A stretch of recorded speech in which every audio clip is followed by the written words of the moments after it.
তো মুভির গল্পটা একটা মেয়েকে নিয়ে শুরু হয়। মেয়েটির নাম ছিল ফোন, আর সে একটি বাংলোর গৃহ পরিচালিকার কাজ করত। ফোন এই বাংলোতে কিছু অতিপ্রাকৃতিক জিনিস অনুভব করতে শুরু করে, তাই সে একজন সাইকিয়াট্রিস্টের কাছে থেরাপির জন্য যায়। কিন্তু সেখানে ভুতুরে ঘটনা বাড়তেই থাকে। একটি বাদরের পুতুল ফোনকে ভয় দেখায়, যার কারণে শেষমেশ ফোন কাজ করা ছেড়ে দেয় এবং বাংলো ছেড়ে চলে যায়। এখন এই বাংলোর মালকিন ওমা তার ড্রাইভার চাইকে একজন নতুন কাজের লোক এনে দিতে বলে, এবং ওমা তার মেয়ে নিডকে বোঝায় যে ফোন ভূতের ব্যাপারে যা বলেছে তা সত্য নয়, কারণ ভূত বাস্তবে নেই। রাতে যখন ওমা নিডকে ঘুম পাড়িয়ে তার ঘরে যাচ্ছিল, তখন আমরা দেখতে পাই যে নিডের বাদরের পুতুলটি জীবন্ত হয়ে ওঠে এবং বিছানার উপর হাঁটতে শুরু করে। কিন্তু ওমা যখন পিছনে ফিরে তাকায়, তখন সবকিছু স্বাভাবিক দেখায়। সেই রাতেই নিড বাংলোতে একটি মহিলাকে দেখতে পায়, যার জন্য সে ভয়ে শকড হয়ে যায়। এবং পরের দিন ডাক্তার নিডের প্যারেন্টসকে বলে নিডের এফটিডি সিনড্রোম অর্থাৎ ডিমেনশিয়া আছে।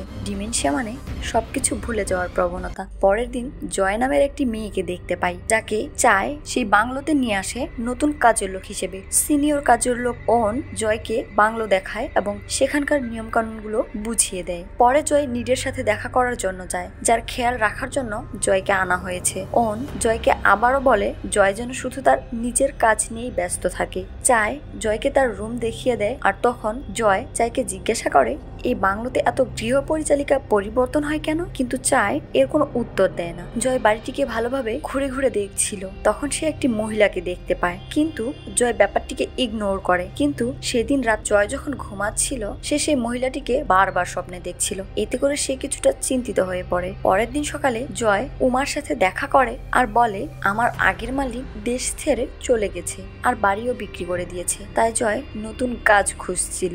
সেদিন যখন জয় নিটকে রাতে ঘুম পাড়িয়ে লাইট অফ করে চলে যাচ্ছিল, তখন সে আবার সেই মহিলাকে দেখতে পায়, কিন্তু জয় ফিরে তাকালে ততক্ষণে মহিলাটি গায়েব হয়ে যায়। জয় এই ব্যাপারগুলো ইগনোর করে আর সে তার কাজ কন্টিনিউ করে। কিন্তু রাতে ডিনারের পর জয় যখন নিটকে গোসল করাচ্ছিল, তখন নিট এবং জয় দুজনেই সেই মহিলাটিকে দেখতে পায়।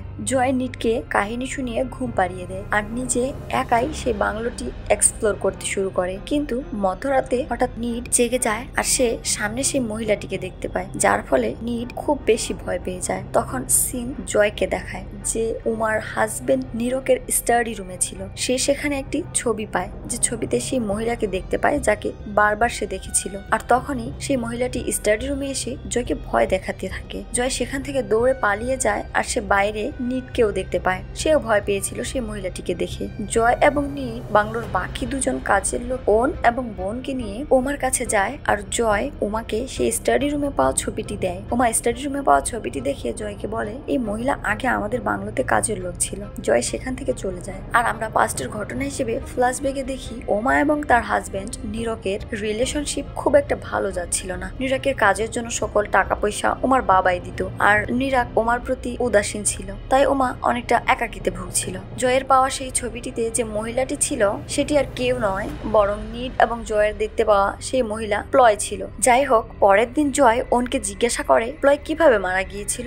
ওন এর কোনো উত্তর দেয় না, বরং বলে তুমি তোমার কাজ করো। বন তখন জয়কে বলে প্লয় এই বাংলোতে 5 থেকে 6 বছর আগে কাজ করতো। হঠাৎ একদিন সে কাউকে কিছু না বলেই কোথায় যেন চলে যায়। জয় চাইকেও প্লয় সম্পর্কে জিজ্ঞাসা করে, তখন চাই বলে প্লয় এবং ওমা খুবই ক্লোজ ছিল, প্লয় ওমার অনেক খেয়াল রাখতো, কিন্তু হঠাৎ একদিন প্লয় বাড়ি ছেড়ে কোথায় যেন চলে যায়। এরপর তাকে কেউ কখনো দেখেনি। জয় আবার তার কাজ শুরু করে আর সে খাবার নিয়ে নিডের কাছে যায়, কিন্তু সে দেখতে পায় ওমা নিডকে ধমকাচ্ছে আর নিজের আঁকা ড্রয়িং গুলো ছিঁড়ে ফেলছে। ওমা সেখান থেকে চলে যাওয়ার পর জয় নিডের কাছে যেয়ে তার ড্রয়িং দেখে নিডকে জিজ্ঞাসা করে তার ড্রয়িং এ ওমা এবং নিরাকের সাথে এই মহিলাকে। নিড জয়কে বলে এ হচ্ছে দ্য মেড। জয় ওমার পিছু করতে করতে তার রুম পর্যন্ত যায়। ওমার রুমে যাওয়ার পর জয় ড্রয়ার থেকে নিডের আঁকা একটি ড্রয়িং বের করে আর সেখান থেকে চলে যায়। আর তখন জয় নিরাগকে তার স্টাডি রুমে কারোর সাথে কথা বলতে দেখতে পায়। জয় শুনতে পায় নিরাগ প্লয়ের কাছে ক্ষমা চাচ্ছে। আর যখন নিরাগ জয়কে দেখে ফেলে তখন তার হাত থেকে নিডের আঁকা ছবিটি নিয়ে নেয় আর জয়কে বলে চলে যেতে। জয় চলে গেলে আমরা আবারও ফ্ল্যাশব্যাকে দেখতে পাই অনেকে বলা বলি করছে নিরাগ এবং ওমার বিয়ের অনেক বছর হওয়া সত্ত্বেও তাদের কোনো বাচ্চা হচ্ছে না কেন। আমরা আরো দেখতে পাই নিরাগ ও প্লয়ের মধ্যে সেক্সুয়াল রিলেশন ছিল। যাই হোক, এর পরের সিনে জয় নিডের রুমে ফিরে আসে আর নিডকে বলে তুমি কি প্লয়কে কখনো দেখেছ? নিড বলে আমি ওকে অনেকবার দেখেছি। আর তখনই আমরা প্লয়ের আত্মাকে জয়ের কাছে আসতে দেখতে পাই এবং প্লয়ের আত্মা জয়কে কিছু ভীষণ দেখায়। আমরা দেখতে পাই প্লয় প্রেগনেন্ট হয়ে গিয়েছিল আর এটা শোনার পর ওমা অনেক রেগে যায়, কিন্তু নিরাগ চাচ্ছিল বাচ্চাটিকে পৃথিবীতে আনতে আর সেটাই হয়। প্লয় বাচ্চা জন্ম দেওয়ার পর একদিন বাথরুমে সাবানে পা পিছলে পড়ে যায় আর সে খুবই আহত হয় আর তাই চিল্লাতে থাকে। ওমা এসে প্লয়কে রক্তাক্ত অবস্থায় দেখেও না বাঁচিয়ে দরজা লাগিয়ে দেয়। এরপর উমা এবং নিরাকের আদেশে অন, বোন ও চায় প্লয়ের বডিকে পলিথিনে মুড়িয়ে পুঁতে ফেলার জন্য নিয়ে যায়। প্লয়কে মাটি চাপা দেওয়ার সময় নিরাগ দেখতে পায় প্লয় তখনও জীবিত আছে আর প্লাস্টিকের ভেতরে তার নিঃশ্বাস বন্ধ হয়ে আসছিল, কিন্তু তারপরও তারা থামে না, প্লয়কে জীবিত মাটি চাপা দিয়ে দেয়। আর তখনই একটি সিক্রেট রিভিল হয় যে প্লয় মূলত জয়ের বড় বোন ছিল আর প্লয়ের হঠাৎ গায়েব হয়ে যাওয়াতে জয়ের মানসিক অবস্থা অস্বাভাবিক হয়ে যায়। ছোটবেলা থেকে জয় এবং প্লয় দুই বোনই দুজনকে অনেক ভালোবাসত, তাই বড় হয়ে জয় তার বোনকে খুঁজতে গৃহ পরিচালিকার চাকরি করতে শুরু করে। শুধু এটুকুই নয়, সর্বশেষ যে বাড়িতে জয় কাজ করত সে বাড়ির মালিক জয়ের প্রতি খারাপ দৃষ্টি দিলে জয় তাকে মেরে ফেলে আর জয় সেই লোকের স্ত্রীকেও মেরে ফেলে। সিন শিফট হয় প্রেজেন্টে দেখায় আর আমরা জানতে পারি বাংলোতে উমার বার্থডে উপলক্ষে পার্টি রাখা হবে। পরের সিনে আমরা জয়কে একজন থেরাপিস্টের কাছে দেখতে পাই যে মুভির শুরুর কাজের লোক ফোনের থেরাপিস্ট ছিল। তাদের কথোপকথনে আমরা বুঝতে পারি জয় তার কাছে 2 বছর থেকে আসছে। এই আলোচনায় জয় তার থেরাপিস্টকে বলে এখন সবকিছু ঠিক আছে আর থেরাপিস্টও জয়ের বিহেভিয়ার অ্যানালাইসিস করে বলে জয়ের মেন্টাল ট্রমা এখন কিছুটা ঠিকঠাক। জয় তার থেরাপিস্টকে জিজ্ঞাসা করে আমি কি এই অবস্থায় কোনো ছোট বাচ্চাকে লালন পালন করতে পারবো? থেরাপিস্ট ভেবেচিন্তে অনুমতি দেয়। এখানে আমি বলে রাখছি যে নিড মূলত প্লয় এবং নিরাকের মেয়ে ছিল, তো সেই হিসেবে জয় নিডের খালা হয়। জয় থেরাপিস্টকে যে বাচ্চার লালন পালনের কথা বলছিল সেটা মূলত নিড ছিল।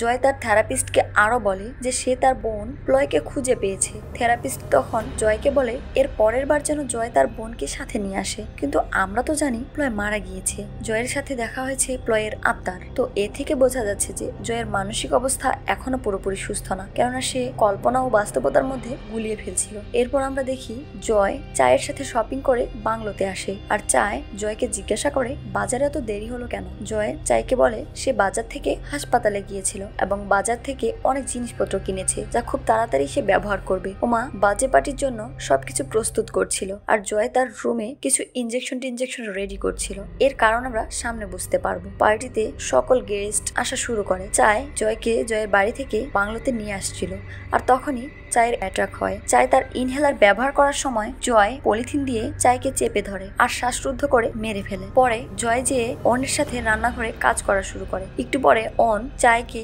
ডাকতে গাড়ির কাছে আসে। জয় পিছন থেকে এসে একটি বিষাক্ত ইনজেকশন পুশ করে দেয় আর সে সেখানে মারা যায়। রান্নাঘরে জয় বোনকে বেঁধে রাখে আর সবাইকে ওয়াইন সার্ভ করে আর সেই ওয়াইনে জয় কিছু মিশিয়ে দিয়েছিল। জয় ওয়াইন সার্ভ করার পর কিচেনে এসে বোনকে ছুরি দিয়ে আঘাত করে মেরে ফেলে। পার্টি চলছিল, তখনই হঠাৎ কল আসায় নিরাগ তার স্টাডি রুমে চলে যায়। ওমাও কিছুক্ষণের জন্য তার নিজের কক্ষে যায়, কেননা ওয়াইন খাওয়ার পর তার কিছুটা অস্বস্তি লাগছিল। তখন জয় নিডের রুমে যায়, সেখানে নিড ঘুমাচ্ছিল আর জয় নিডকে একটি হেডফোন পরিয়ে দেয়। আর এদিকে দেখা যায় পার্টিতে আসা সকল গেস্ট ওয়াইন খাওয়ার পর রক্ত বমি করছিল আর তখন জয় এসে সকলকে ছুরি দিয়ে মারতে থাকে। এরপর জয় ওমার রুমে যায়। ওমা জয়কে জিজ্ঞাসা করে সে কি প্লয়ের বোন। ওমা জয়কে একটি লেটার দেখায় যেটা জয় ছোটবেলা তার বোনকে লিখেছিল আর সেখানে একটি ফ্যামিলি ফটোও ছিল, যার সাহায্যে ওমা জানতে পারে যে জয় প্লয়ের বোন। ওমা তখনও জয়কে মিথ্যা বলছিল যে প্লয় হঠাৎ একদিন কাউকে কিছু না বলে বাড়ি ছেড়ে চলে যায়। আর তখনই ওমা খুবই অসুস্থ হতে শুরু করে। তখন জয় ওমাকে উদ্দেশ্য করে বলে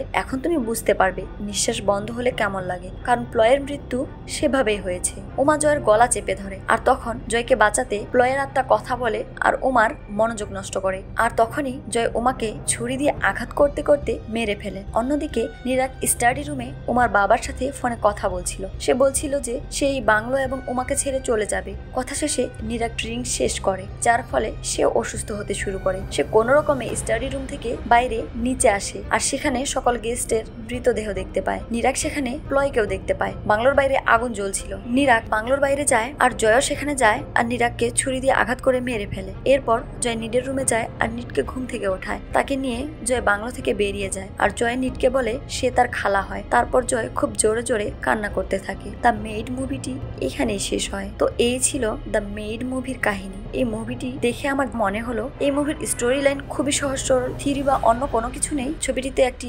মানসিকভাবে অস্বাভাবিক মানুষকে ইনহিউম্যান মার্ডার্স করতে দেখা যায়। দ্য মেইড মুভিটি একটি রিভেঞ্জ হরর ড্রামা আর আমার মতে এটা অনেকটা অ্যাভারেজ একটা মুভি। তো যদি আপনাদের ভিডিওটি ভালো লাগে তবে ভিডিওটি লাইক, কমেন্ট এবং সাবস্ক্রাইব অবশ্যই করবেন। ধন্যবাদ।